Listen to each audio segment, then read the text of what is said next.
Hey, Lenoir-Rhyne universe. We are here today with Charles, our Sustainability Studies about to graduate student. Yeah. Does that feel good? Yeah, it does. Hard to believe. That's so cool. Man. We're talking about a pitch con. It's a week before last. Is that right? Yeah. That's So right. what was your pitch? You said it was about research, and you're researching... Yeah, so I'm researching for my in wineries in this area, one winery in particular, but with the idea to footprint, environmental impact, reducing. So we're talking about wine Yeah. in a keg, Right. and it's about reducing waste, not about just drinking a bunch more wine. Well, you know, I mean, kegs, stainless steel kegs can hold up to 26 bottles. Like a Yeah, it's keg like of beer. like a except- torpedo keg, a little taller keg. But the idea is that the kegs can be washed and reused. As opposed to wines that... That's right. So the bottles can be recycled, but it's this single stream.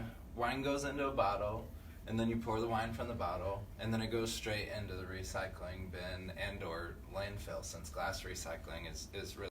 You then hook it up to a tap system, just like you would with wine from it. When the keg's empty, refill it, reuse it again. So it's more of a circuit. This pitch is more for, large scale. It's not like I'm going to have a keg of wine in my kitchen and I just...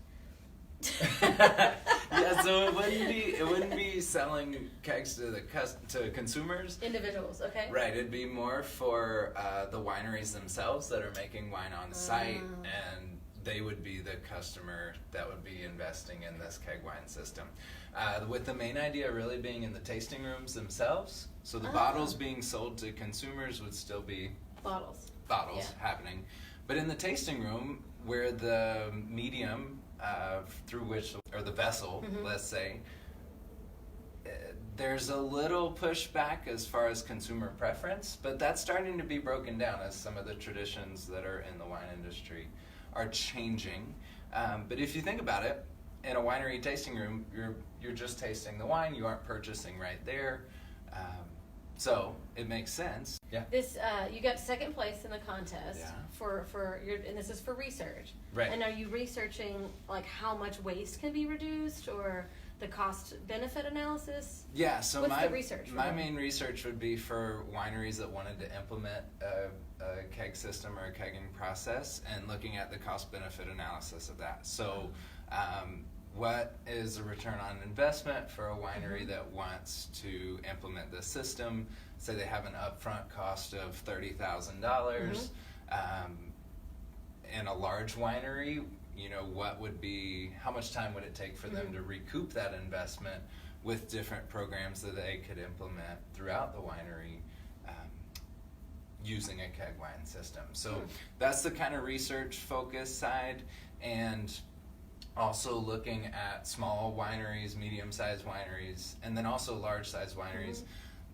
The idea is that smaller-sized wineries might have more of a hurdle to get over from a cost perspective. Because of the upfront right. investment. That's right. Yeah. But it makes sense for all size wineries that are pouring wine on site, making their wine on site, to at least look into their options.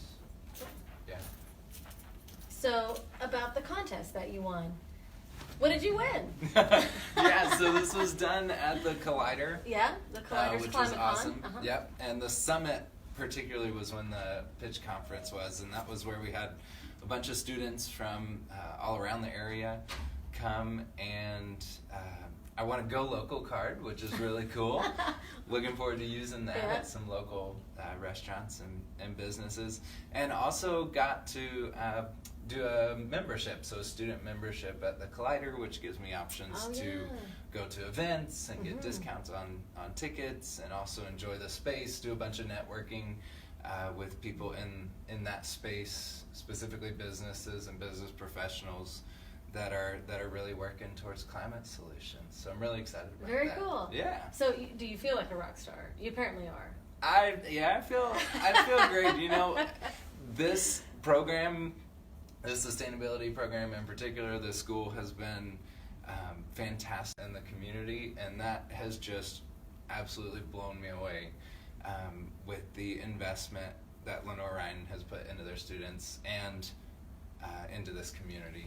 Cool. So that's been so encouraging. Thanks for the yeah, plug. sure. So you're about to graduate in May. I know. I can't believe it. We're definitely gonna party like a rock star at the Orange Peel. Yeah. What's next for you? What's your next step? Yeah, so I'm in the middle of figuring that out, researching different companies that I might want to work for, different avenues to get into, looking for job opportunities, different internships that might come available over the summer or into the fall.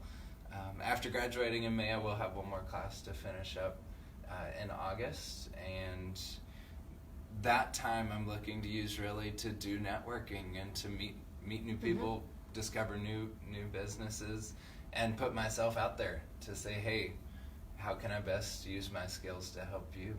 That's amazing. Yeah. All right. Well, if there's anybody out there who owns a winery or knows someone who does, who wants to check out your keg wine research or be a subject of your keg wine research, how do we find out about it?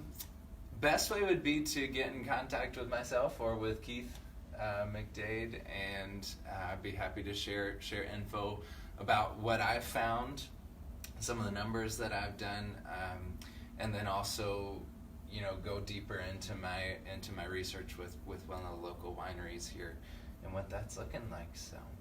Very cool. Yeah. Well, thanks, man. Yeah, sure, Susie. Thanks for talking with me great today. talking All with right. you.